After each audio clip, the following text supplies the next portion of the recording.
Oui, bonsoir, monsieur, bonsoir, le monsieur qui a parlé longuement du Togo. Il dit il est très important de comprendre le dossier du Togo. Ça, c'est vrai. Mais il dit tout commence en 58, quand la France propose le projet de la communauté française. C'est que dit non. Ce n'est pas ça. Hein. Tout ne commence pas en 58. Hein. Tout commence, si on va être très bref, hein, en hésitant tout ce qui s'est passé pendant la pure colonisation française depuis 1914 jusqu'aux années 58. Tout ne commence pas par 58. Hein. Et tout politiquement, le tout commence à exister, hein, parce qu'on était, une colonie, on était des indigènes. C'est la loi Gaston Defferre de 45. C'est à partir de la loi de Gaston Defferre en 45 que la France euh, veut créer, a créé, c'est pas qu'elle veut, a créé un soi-disant État, comme vous appelez, autonome. Hein, le Togo n'a jamais été associé.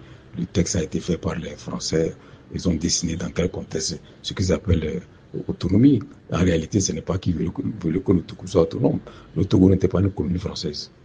Nous étions sous mandat, c'est la SDN qui nous a mis sous mandat euh, euh, la France. Et ça continue jusqu'en 1945. Alors la France voulait nous intégrer dans ses pures colonies. Il voulait nous intégrer dans ces pures colonies. C'est pour cela que en 1945, ils ont commencé à donner une certaine marge de manœuvre en disant, en créant la toute première assemblée togolaise, qui a eu les élections ont eu lieu en 1946 et c'est Olympio qui a gagné en 1946 déjà. La première assemblée du Togo, on les appelait les délégués. C'est en 1946. Ça, c'est Olympio qui a gagné en 1946. Vous voyez. Et donc, en 1956, la France a déjà créé sa république autonome. Elle a déjà créé sa république autonome. Elle a dessiné tous les contours, tout ce qu'on peut faire là-dedans, tout ça là. Le gouvernement doit être, on va organiser une élection locale et le parti qui aura gagné, puisque déjà 45, avec la loi de Gaston Defferre, on a déjà autorisé la création des partis politiques. Donc le parti qui aura gagné, on nommera un premier ministre dans ce parti-là. Vous voyez. Donc ils ont organisé les élections en 56. Les cuites d'Olympie ont refusé de participer. 56, ils disent qu'ils ne veulent pas. Ils ne veulent pas d'autonomie. Hein. Même les dit, et ils ont refusé. Est-ce que tu vois? Et quand elle dit que tu as commencé par Sékou Touré, mais nous, ça n'a pas commencé par Sékou Touré, ça a commencé par le Togo. Les élections pour l'indépendance du Togo ont lieu le 27 avril 1958.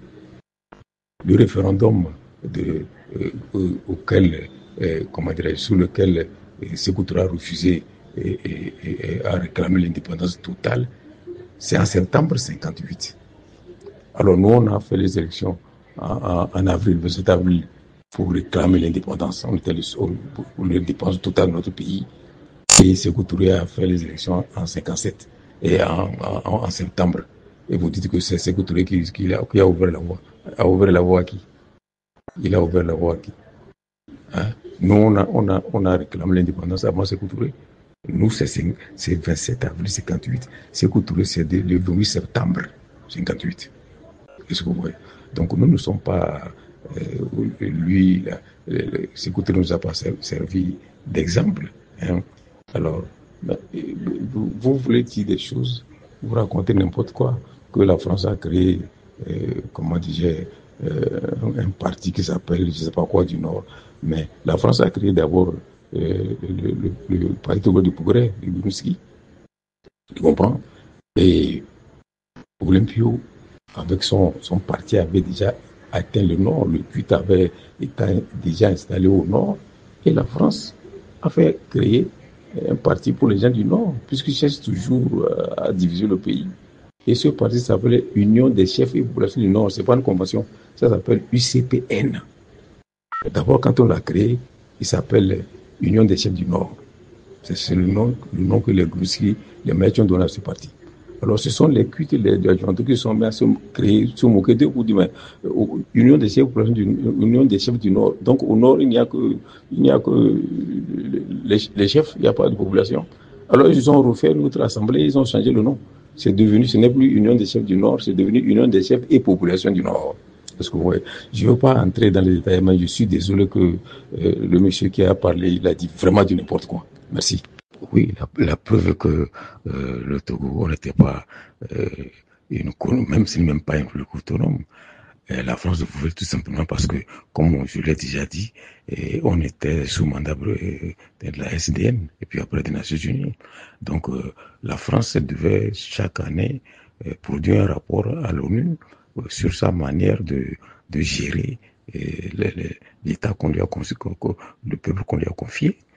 Et l'ONU a fait obligation à la France, à chaque fois qu'elle produit un rapport sur sa gestion annuelle, elle doit remettre une copie à l'opposition, c'est-à-dire à Olympio et son parti, pour qu'ils puissent lire ce rapport et qu'ils viennent aussi à l'ONU pour dire leur point de vue. Alors Olympio allait contester chaque fois le rapport de l'ONU et ils ne sont pas contents. Ils sont pas contents, donc ils voulaient empêcher que cette opposition puisse contester leur truc. Et ils ont organisé ces élections de 56. Ils ont déjà créé en 45 déjà, et en France, ils ont créé ce qu'ils appellent l'autonomie pour le Togo, sans que le Togo soit associé. Et ils sont venus organiser ces élections en 56 pour mettre en place sur ce qu'ils appellent les républiques autonomes du Togo. Mais ce n'était même pas une autonomie. C'était juste pour nous insérer dans leur colonie pure, comme le Dahomey, la Haute-Volta, la Guinée, où ils n'ont de compte à rendre à personne. Ils sont embêtés que l'ONU donne le droit au Togo d'aller contester ces rapports, alors que ces plus colonies, elles géraient comme elles veulent. La preuve, dès qu'elle a organisé ces élections de 56, que les Cuites ont refusé de participer, ce sont les partisans. Le Parti Togolais de Progrès s'est créé par la France, l'UCPN s'est créé par la France, c'est eux qui ont participé à ces élections. Et dès qu'ils ont gagné à 99, et quelques pourcents, mais cette assemblée-là, le premier texte qui a été fait a été adressé à l'ONU, où on demande à l'ONU de lever la tutelle. On demande à l'ONU de lever la tutelle parce que la France ne veut plus qu'on soit sous tutelle des Nations Unies pour qu'ils nous intègrent dans leur colonie pure. Vous voyez. Alors, l'ONU était réticente, les Olympiens ont écrit pour contester, les Olympiens ont été réticents, et c'est même ces Goniski qui ont écrit. Là, c'est la France qui a demandé à l'ONU de venir faire des enquêtes pour voir, pour constater que c'était été une élection démocratique. Et c'est ça la cause de la mission Dr King, l'ambassadeur de Libéria. Donc, c'est eux qui ont invité Dr King de venir faire des enquêtes pour ça, pour être sûr que ça a été fait de façon transparente, pour que la France, pour que l'ONU lève la tutelle, pour permettre à la France de nous intégrer dans ses colonies. Vous comprenez? C'était la cause de la mission Dr King. Et malheureusement pour eux, je ne veux pas aller dans les détails comme tu as dit, Dr King a produit un rapport aux Nations Unies pour dire que ces élections-là, ce n'est pas transparent, ce n'est pas correct. Il faudrait que, si on veut que le Togo soit autonome ou pas, il faudrait qu'on organise des élections, que l'ONU même organise, que l'ONU même préside. Et c'est comme ça que l'ONU a envoyé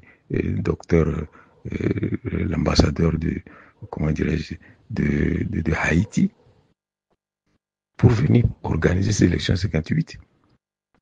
Et malheureusement pour la France, Olympio a gagné à 70%.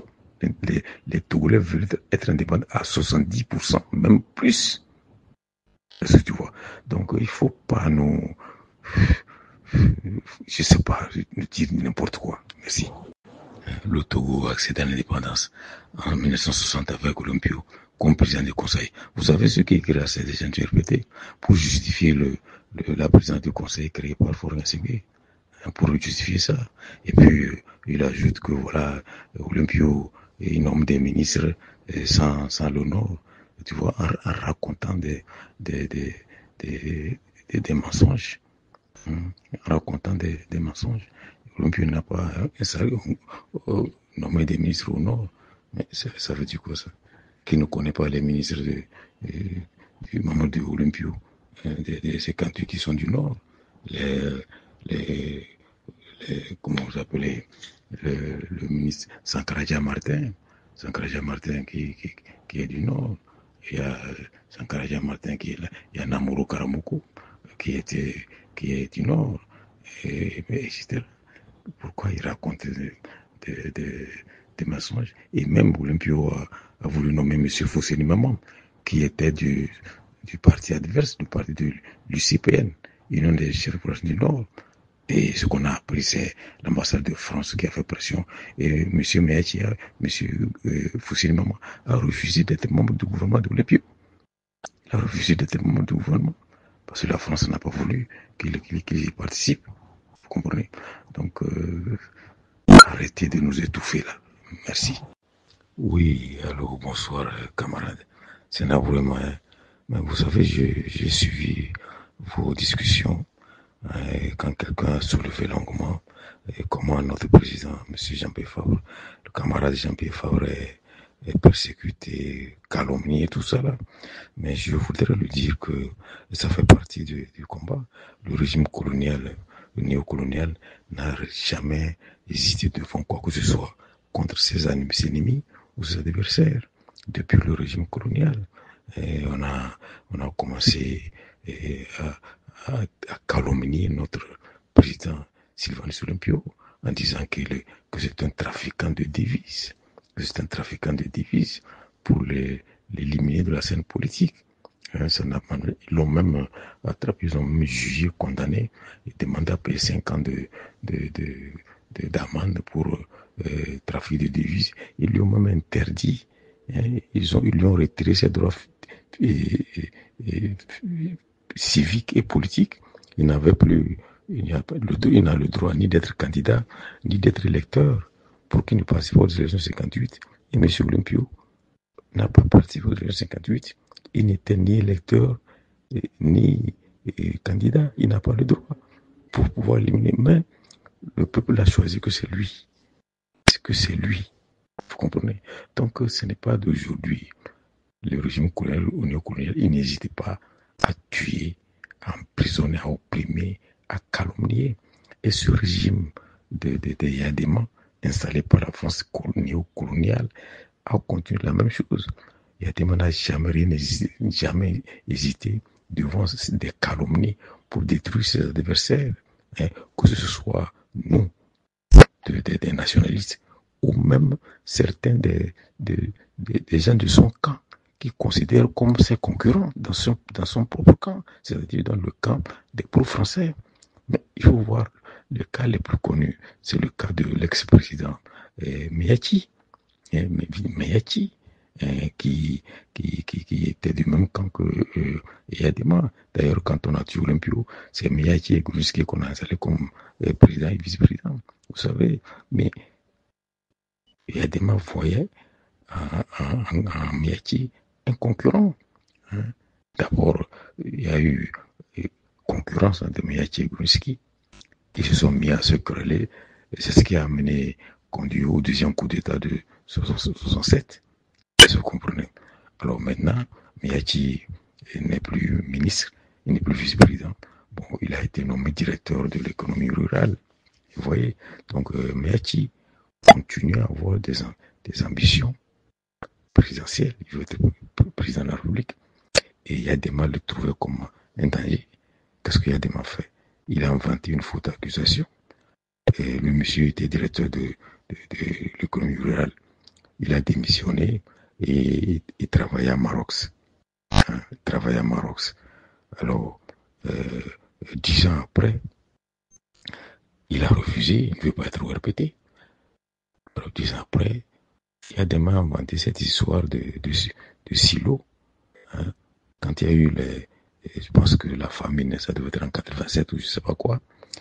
Yadema a fait commander des silos pour faire des stocks de maïs pour, en cas de pénurie, pour inonder les marchés, pour qu'il n'y ait pas hausse des prix. Alors Meachi a commandé des silos qu'on a installés à l'intérieur du pays, comme vous allez à Tapamé, à Milita, quand vous trouvez ces gros silos là-bas. Et Yadema, entre-temps, a démissionné de l'économie rurale et il a été embauché à Maroc, il travaille là-bas. Mais 10 ans après, Yadema dit que quand Meachi a commandé des silos, il a touché des commissions pour 3 milliards. Meachi nous dit non, c'est faux. Je n'ai jamais demandé de commission. Yadema dit c'est faux. Yadema, on l'arrête, on le met en prison. Alors, le juge d'instruction dit, mais écoutez, celui qui accuse, c'est lui qui doit amener la preuve de son accusation. Ce n'est pas à l'accusé de démontrer qu'il est innocent. Et ça, c'est un. Même si M. Meachi a touché des commissions, disons, a commis des fraudes, mais ça fait déjà 10 ans. Alors, le code pénal au Togo, quand le code pénal au Kodo, en ce qui concerne le vol, quand tu voles et que 10 ans après on ne t'a pas arrêté, c'est prescrit, on ne peut plus te poursuivre. Donc Meachi a quitté le ministère, ça fait plus de 10 ans, donc on ne peut plus le poursuivre. Donc, même s'il a commis ce délit, ou cette faute grave, c'est prescrit par la loi togolaise. Et puis, vous n'avez même pas de preuves. Mais Yadema a refusé de libérer M. Meachi. Ils l'ont gardé à Manko, torturé jusqu'à sa mort. Vous voyez? Et puis, c'est pas fini. Yadema, dans son propre camp, il y avait M.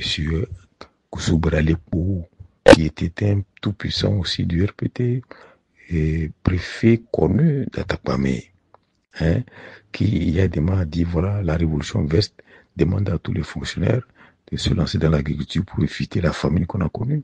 Monsieur Aleppo a pris un prêt à la CNCA, qui était une banque d'État, et banque de crédit agricole, pour créer sa ferme dans la zone de Dacha, pour créer sa ferme. Alors, dès que M. Yadema a vu ça, M. Yadema arrête Meachi, pas Meachi, M. Aleppo, avec M. Mazna, qui était le directeur de la CNCA. Et on accuse Aleppo de détournement. Alors, donc, on a nommé une commission d'enquête dirigée par l'avocat, comment il s'appelle, il est mort en exil comment dirais-je, au Ghana, si je me rappelle son nom, c'est lui qui était chargé de mener une commission d'enquête quand Aleppo et Mazna ont été arrêtés. Alors, la commission a mené une enquête et a prouvé que M. Koussoubralepo n'avait pas détourné de l'argent. Il a fait un prêt et qu'il remboursait régulièrement le prêt. Donc, il n'y a pas de fraude. Alors, il a demandé comment dirais-je, de changer c'est pas d'accusation. Donc, on ne l'a plus accusé d'avoir détourné de l'argent. On l'a accusé de je ne sais pas quoi pour ne pas pouvoir le libérer, ce monsieur. Et on dit, bon, il y a des gens qui ont voté un texte là pour, il avait pris une ordonnance pour détournement des deniers publics. Quand vous détournez les deniers publics et que vous remboursez, on vous libère. Donc, sur la base de cette ordonnance, on a saisi tous les biens de M. Aleppo. Et ça a suffi pour payer les 70 ou 75 millions. Et même l'État devait lui restituer 6 millions. Alors, comme c'est payé, il y a des moments sous l'ordonnance que quand tu paies, on te libère. Donc, les juges l'ont libéré. D'abord, ces juges-là, c'est un tribunal spécial créé par Yadema. C'est lui qui a nommé les juges qui composent ce tribunal-là. Ce n'est pas les tribunaux ordinaires. C'est lui qui nomme ces juges-là, des militaires, des fonctionnaires, etc. Tu comprends? Donc, le monsieur, on a saisi ses biens, on a évolué, l'État devait même lui restituer 6 millions. Et ce tribunal-là a libéré monsieur Aleppo et son ami, monsieur Mazna. Alors, les gens ont conseillé, il faut aller dire merci à Yadima. Il faut aller lui dire merci, parce que sinon, après, il va se fâcher contre vous. Alors, ils ont demandé à l'audience, et Yadima les reçoit. Dès qu'il les a reçus, il leur a demandé, mais qui vous a libéré? Et il a dit, bon, nous avons payé et on nous a libérés. Ils attendaient. Ils attendent, il prend le téléphone, il appelle la police. On vient reprendre les deux pour le mettre en prison. Ils ont passé 6 ans, ils sont sortis, ils sont morts. Tu comprends? On les a retournés. Le tribunal qui les a jugés, les a libérés, et les a retournés. Ils sont morts. Tu comprends? Or, ces gens, c'est juste pour les salir. Et puis, quand vous savez, quand ce monsieur accuse les gens, il demande des déni public et tout ça là, on n'entend jamais l'accuser. C'est les communiqués lui à la TVT qui comptent. Donc, on bourre le crâne des peuples, des mensonges, on t'accuse de ceci ou cela. Mais c'est comme ça qu'on a dit que monsieur la clé, on ne sait pas ce qu'il a fait. L'affaire de Lonato, Lonato qui n'a pas gagné de loterie, qui a fait un montage pour dire qu'il a gagné, qui attend qu'on on publie les résultats avant de choisir les noms qui ont gagné. C'est comme ça qu'on l'a accusé, on l'a chassé de son ministère. Et on n'a jamais laissé monsieur la clé nous dire, lui, sa version. Ce qu'on dit, c'est ce que le communiqué officiel, c'est ça qui marche. Et c'est ça qui continue sous ce régime. Ce n'est pas, faut pas que ça vous étonne. Ils n'ont aucun argument politique contre leur adversaire. Ils n'ont que les calomnies, l'arrestation ou l'assassinat. Tout simplement. Depuis 63, c'est ça que nous subissons. C'est ce que nous voulons que ça change. Merci. Et c'est la même chose contre l'ex-directeur général du port qu'on a accusé de fou de détournement. Lui, il a passé 9 ans de prison. Il est décédé il n'y a pas longtemps. Il a passé 9 ans de prison. Tu comprends? Sur la base des fausses accusations et des tribunaux bidons pour appliquer la volonté des Yadima. Vous comprenez? C'est ça, mes amis. Oui, mon frère Pedro, mais le tribunal s'appelle la Cour de sûreté de l'État. C'est le nom du tribunal. La Cour de sûreté de l'État. Tu veux, la composition de cette cour, c'est M. Amega est le président, le colonel Assila est membre, le lieutenant-colonel Django est membre, le lieutenant-colonel Ameji est membre, et M. Bannerman est membre.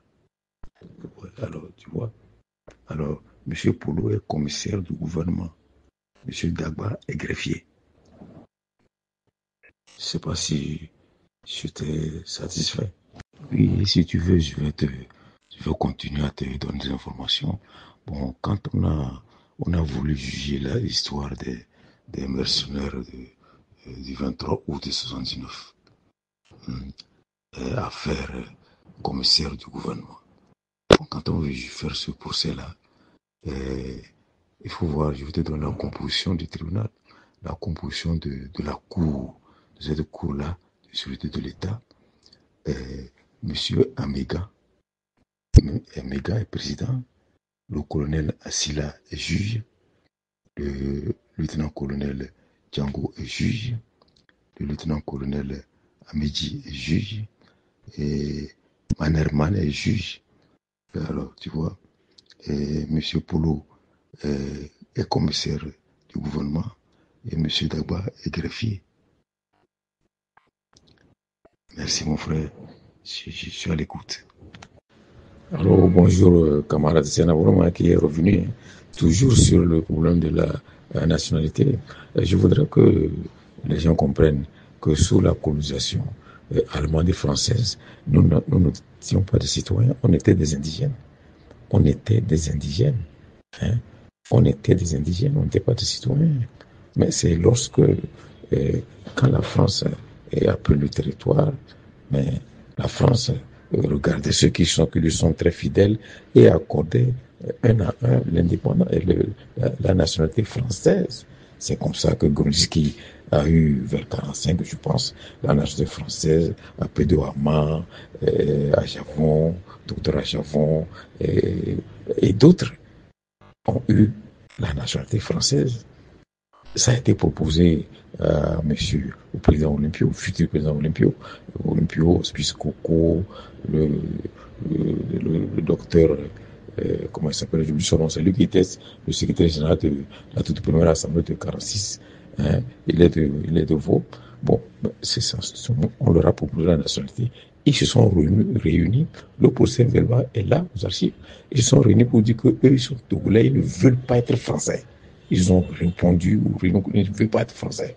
Tu comprends? Donc, sous la colonisation, on était des indigènes.